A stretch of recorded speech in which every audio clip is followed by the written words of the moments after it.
Hey guys, welcome to the Kansas City Cast today. Today we have the pleasure of having the mayor of North Kansas City, Jesse Smith, with us.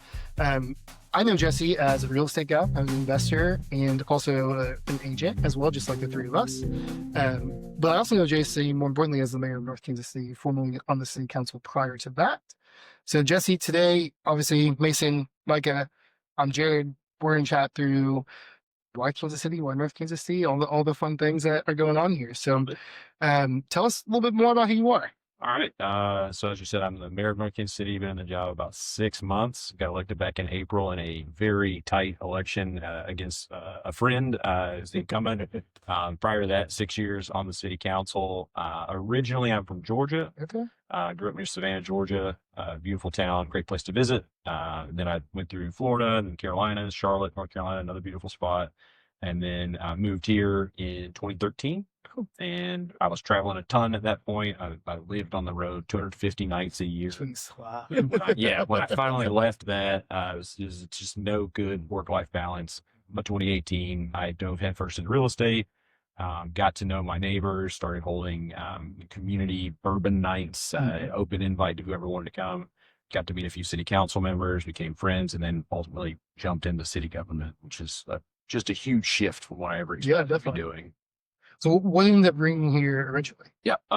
So my wife is from Odessa, Missouri. Okay. Oh, yeah. Yep. She bought a house in Northgate Village in North Kansas City, which if you haven't been through Northgate Village, it looks like a movie set, like the Truman Show. So it's right there with Mac and Park at the very end of the street. She was rooted here in North Kansas City, had her family at 45 minutes away. And so when we got engaged after dating long distance for about a year, we did the whole pros and cons list. She is liked the job she was in. Her family's close by, had a house that she owned, and I was like renting a room from a guy I met on Craigslist. Not a big fan of the job that I had, and my family's 4 hours away, still in Savannah area. So, it just makes sense. Yeah, we just a little bit. Spoilers. I moved here, begrudgingly so. I never pictured myself as a Midwesterner, and I had a 3-year plan to get the hell out of here and go back to the Southeast. But landing in Northtown it's a special spot, and we'll talk all about that later. But it grows on you real fast. And once we found community here, I still hate the weather. Once it gets down to like single digits, I question everything again. I do the same thing every year, and I've grown up here, lived here my entire life. So we're headed that direction. That's right. I know. People write you poetry about snow falling. No, thank you. I just want to never go outside at that point. So it's been good living here, everything but the weather. That makes 10 sense. You've been a lot of places, it sounds like. What do you think makes Kansas City unique compared to the other places you've lived in? I mean, there's good spots in anywhere I've lived, but Kansas City, especially like Northtown, North Kansas City feels like a really small community, but it's also like its own true city. And then you have the major metropolitan area of Kansas City. So there's always interesting things to do. If my wife and I can get a babysitter, which is difficult to do for those who know, for sure. we can hop into the city for like a super high end dinner and some cocktails at a speakeasy. But if you're like here in North Kansas City, we've got the parks. It's infinitely walkable. It's just the culture of the whole metro is really great. I've been to the West Coast, and people are a little more, I don't know, surfer vibes sometimes. I've been to the Northeast, where people are more moving in a hurry. And I think, and growing up in the South, everybody's sure be sweet. How y'all doing? Here's kind of a blend of all that, and these people are really nice. They're genuine here. They absolutely love the city. It's the joke about like, how do you know you're gay at the airport?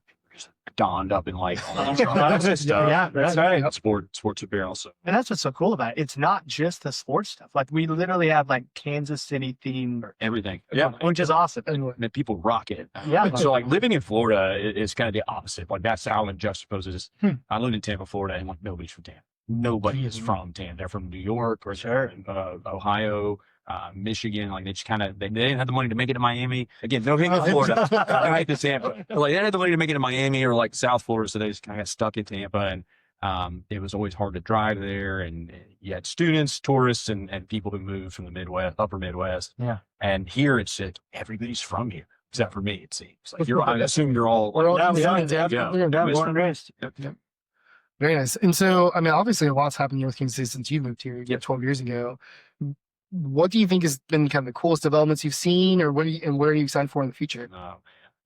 So when I first came to like visit, when I was dating my now wife, she brought me in and we did the whole we did the Boulevard tour and we went to a Chiefs game.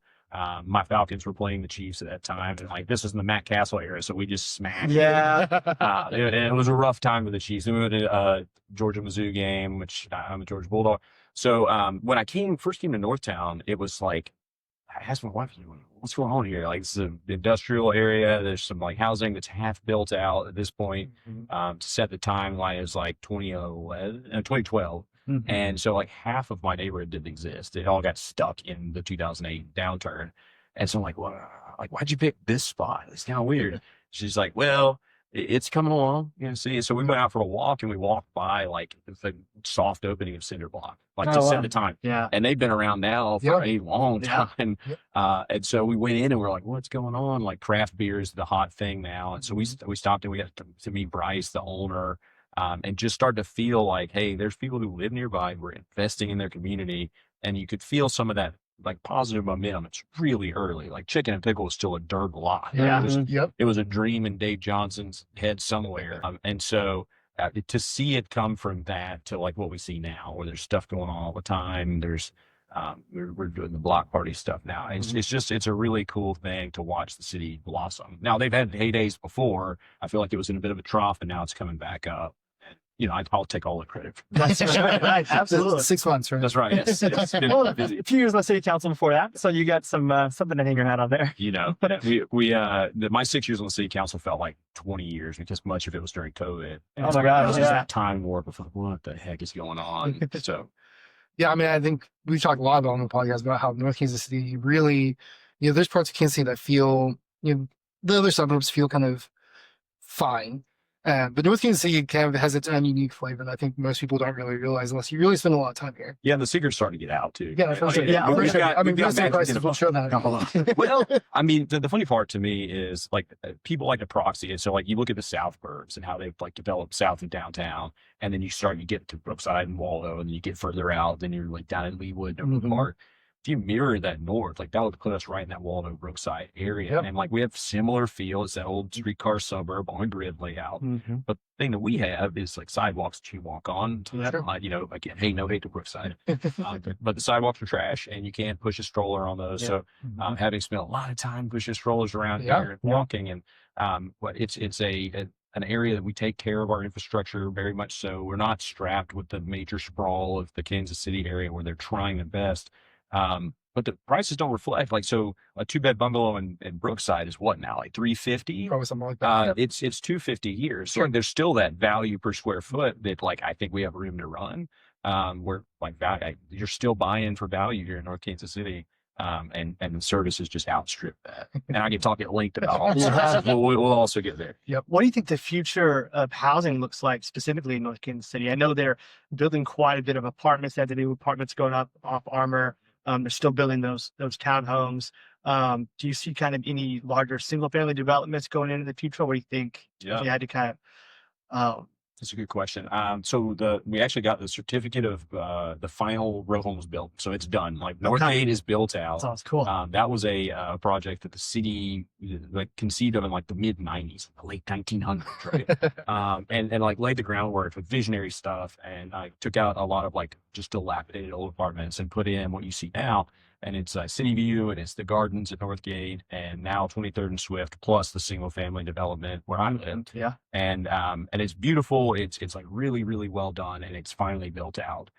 But there's not a lot of ground in North Kansas City, so every development is going to be redevelopment of some kind. Sure. And with that comes like all the added cost of acquiring the parcel at today's prices, at today's interest rates, demoing what's there if you're going to redevelop it. So the one I can point to is kind of like the Oxbow Tower, right? Like that's density, like that's an urban style project.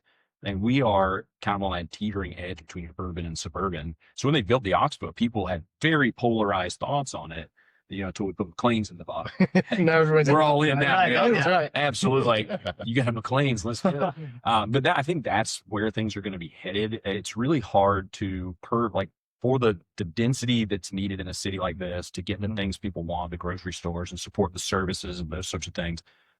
Single family is tough to pull off. Yeah. And then if you do, you have to put them on kind of like my neighborhood where they're on lots the size of a postage stamp, which I love because I hate mowing grass. Sure.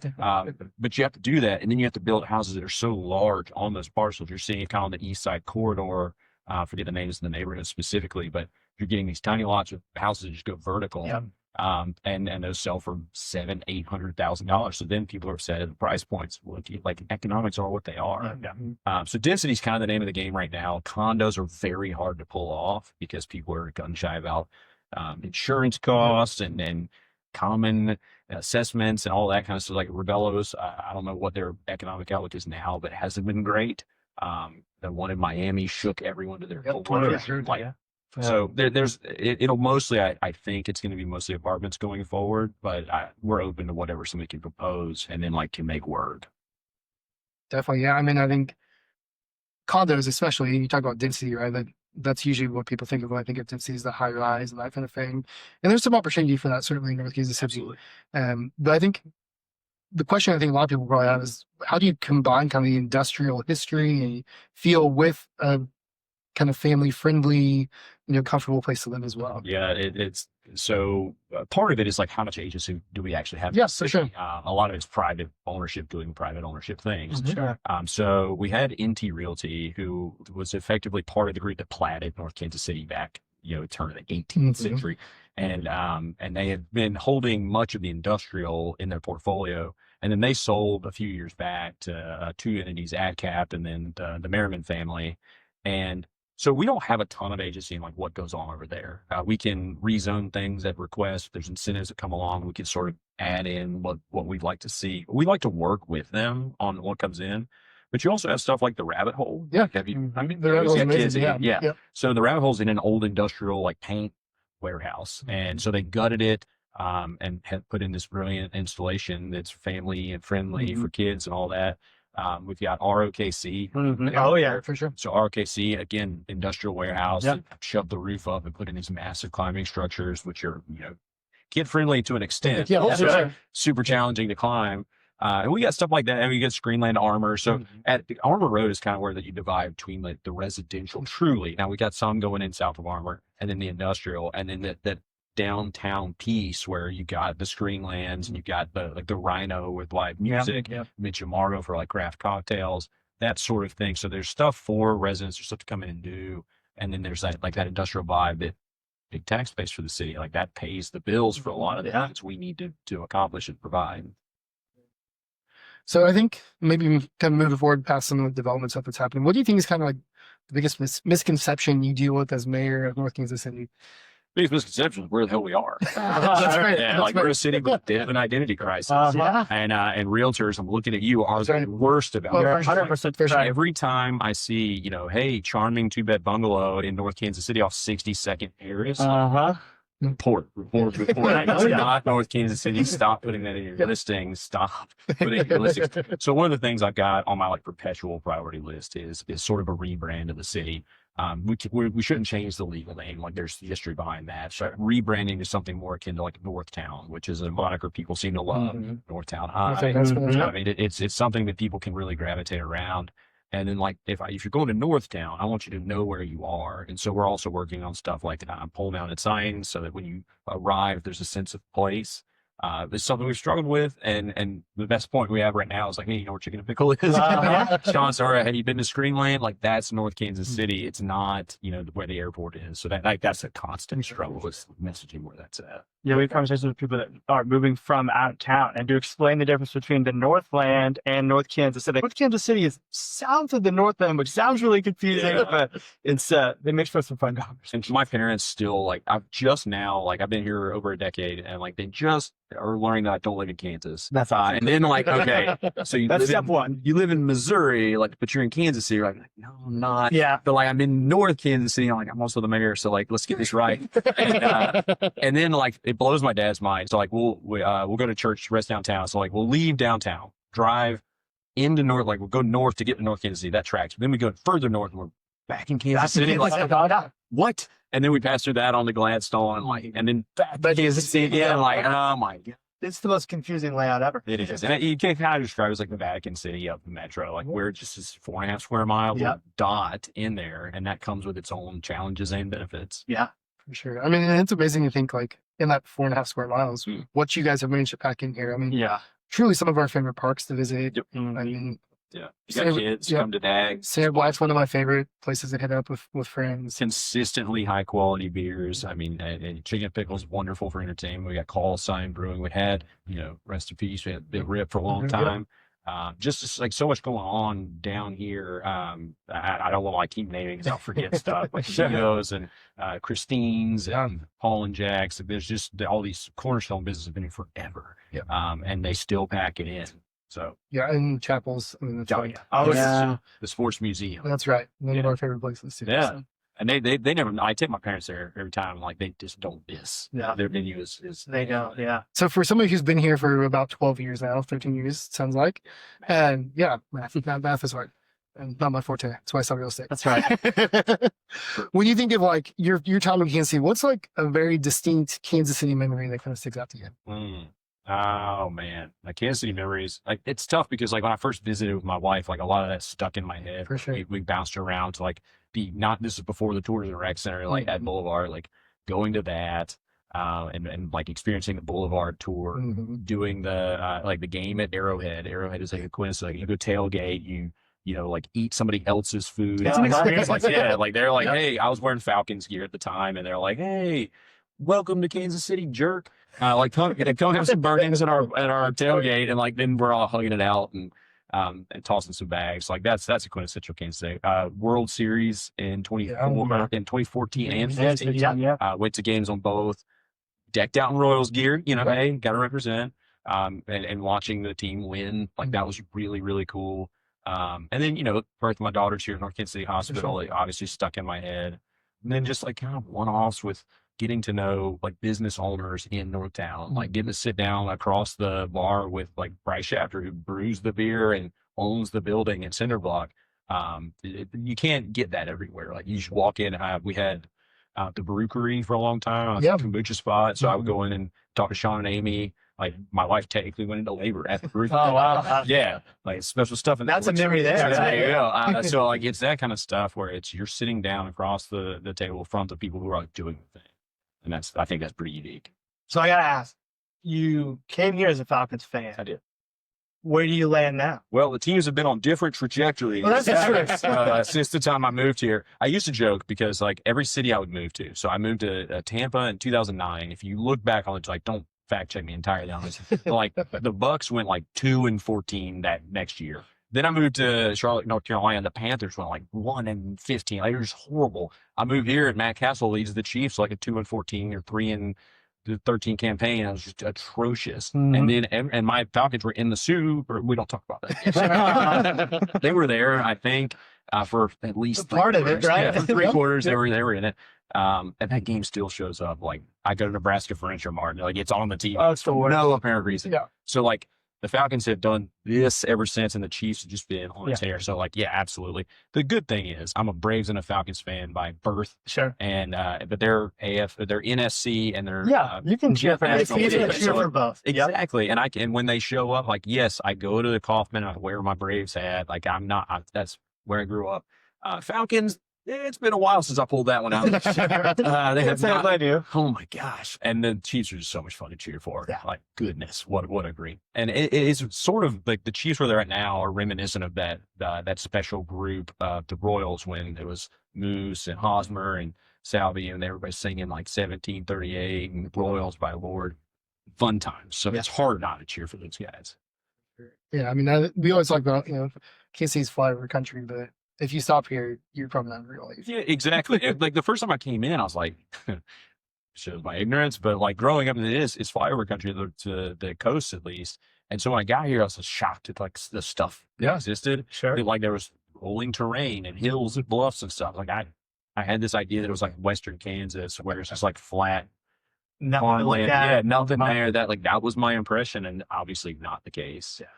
We've talked about this a little bit, but What was that took you, obviously you're here in North Kansas City, get planted here. Yeah. What took you from, I'm just a resident of this community to I want to serve as a mayor or on the city council in government here? Yeah, it takes a certain, I don't know, I don't even know what the word is, but like so when I got off the road and I was like constantly going, I just had no sense of community. I was touching down here and then like leaving again.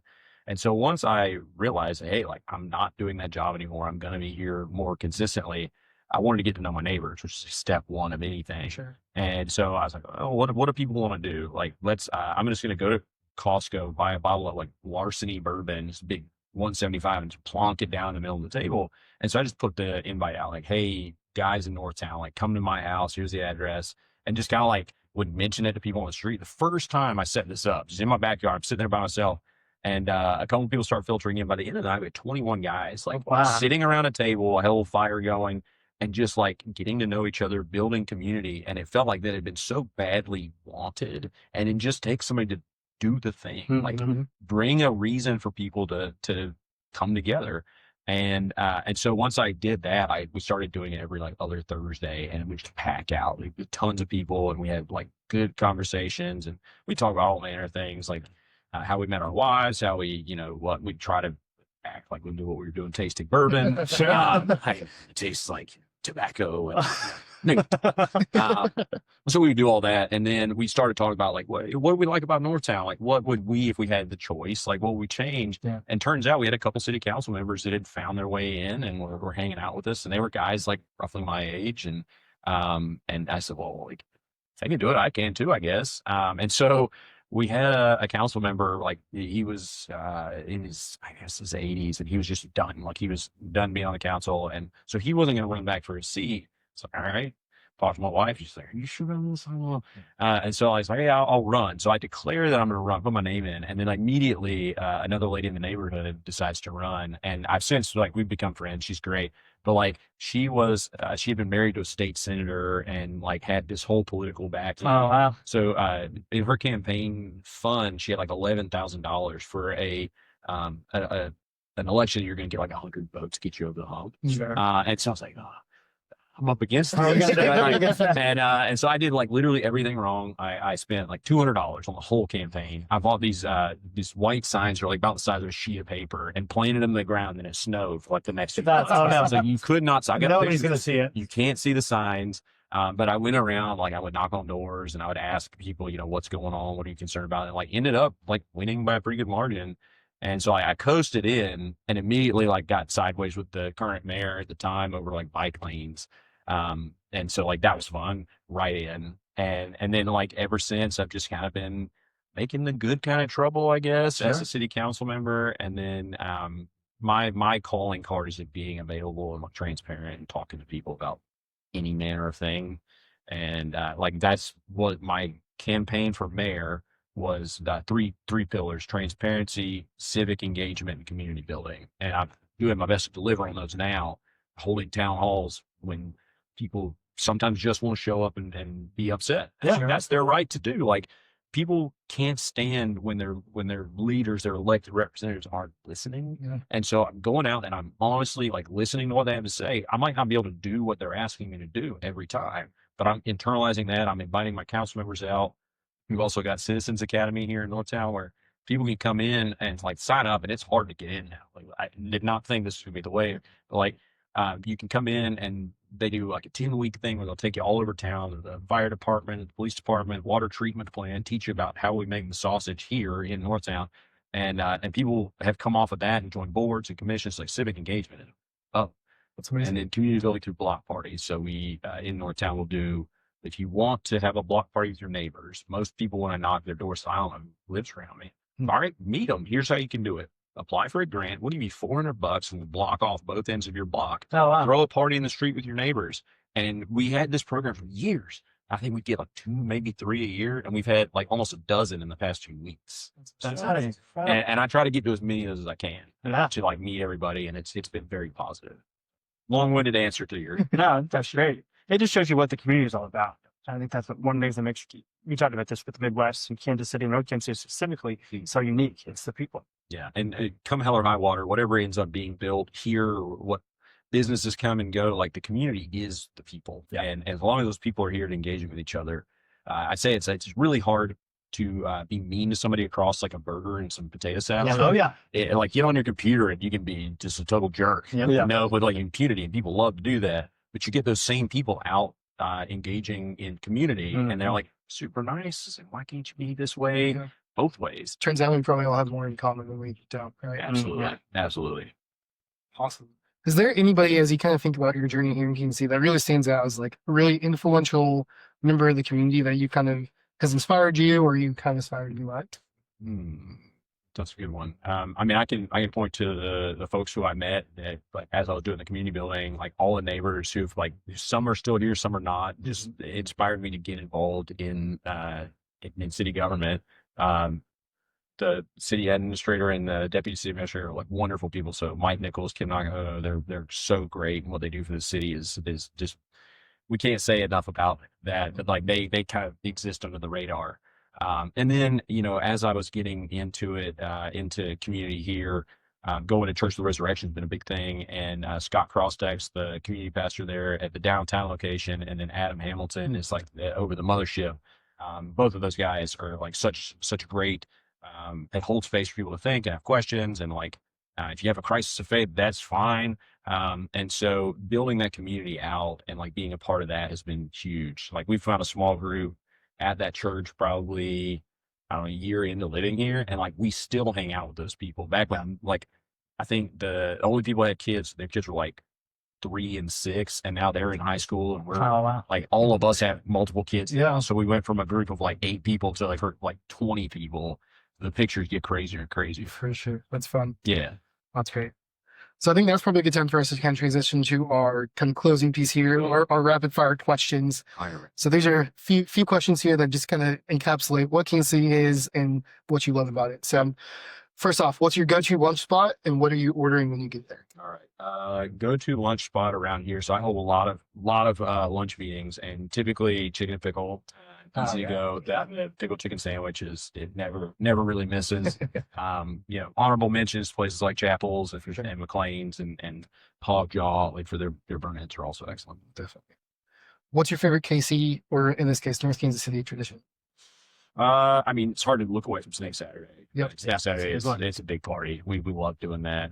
We get that it's like 100,000 people coming to North Kansas City. You know, it's like to have a big party. Yeah. And the charities that benefit from that, and all the revelry and the hoolie and now we got the lads and lassies, and my girls compete in that as well. So it's a lot of fun. So fun. And that's such a cool time, especially just to show off North Kansas City, because it brings a lot of people here that probably don't get to spend a ton of time in the city. And so just a really cool way for them to enjoy Saturday, but also get a good chance to see what the city has to offer in terms of the restaurants and the coffee shops. And they get here and they look around, what the heck? This place is kind of pretty cool. Right, You hear like the housing value is ticking. You're like, oh boy, they're not putting an offer. Better get in before. You better do it before. That's right. For sure. What's a hidden gem in North Kansas City that people should know more about? Oh man, hidden gem. It's hard to call it a hidden gem at this point because like Time Magazine's done a profile, but like the rabbit hole is like it's tucked over there. Yeah. And it's so cool. It's so well done, and it's just like especially I can only imagine from like my 4-year-old's point of view, like fully immersive story time, sitting down and reading books with the kids, and then afterwards, honorable mention to the Iron District, which I not brought up yet. It's food container or like a container food service place where you kind of get the food hall vibe. You can sit outside, have a tiki cocktail, and like grab, if you have a group, everyone gets their choice. So love it. Yep, great. Iron District's always a great choice. Mm-hmm. Cool. So take off your mayor hat for a second. All right. If you had to choose another part of the Kansas City Metro to live in, where would it be and why? Oh my gosh. And you sent me this question ahead. And I remember like, nah, I don't know. I like being in the mix. So probably just downtown, Market downtown. Being able to hop on the streetcar, which hopefully, you know, some point in the near future we get to North Kansas City. But like being able to just walk downstairs and hop on the streetcar and be like literally anywhere in the city. I mean, kudos to the streetcar group that made that it's happen. amazing. Because it took a lot of political will to go. But I think River Market downtown would be great. That's fair. I mean, just cross the river, so you're not going far. That's right. That's right. Yeah, we get back in Northtown in 6 minutes. Exactly. Right. Nice. And so our last question to wrap things up here, you have a free Saturday in in Kansas City. Hard to imagine that being the case for you at this point. Very rare. But yeah. say you have a free Saturday in Kansas City, how are you going to spend it? Man, spending time with my kids because like a lot of the, especially being mayor, like I get pulled here and there and everywhere. And I try to bring my kids to whatever I can. Like we went to the KC Current match, or not the current match, the U.S. National team against New Zealand. And like anytime we get an invite, I'm like, all right, bring my kids. Is that okay? And most of them, yeah, that's awesome. I wish more people would do that. Yeah. But like spending time with the kids. Weird enough, we had a free weekend day, so we went to IKEA. Yeah, the girls love the meatballs. They were like the $2.99 thing. You kill a lot of time in IKEA. Oh my gosh, you can kill all day. It's like we're wandering around, letting them jump on all the beds, and then the employees glare at us. So like that kind of stuff. But I mean, I love just wandering around the city, like going down to go to River Market and just grab some produce or have a samosa or like any of the little eateries there. Yeah. Go to a little soda shop, go read beer. So yeah, there's a lot of fun stuff. Awesome. Well, thank you so much for being with us today, Jesse. It's been a lot of fun. We love North Kansas City, so we're big proponents here for you and love to see what you're doing here. So thanks for joining us, and we'll catch you guys later. Absolutely. Been fun. Thanks, guys.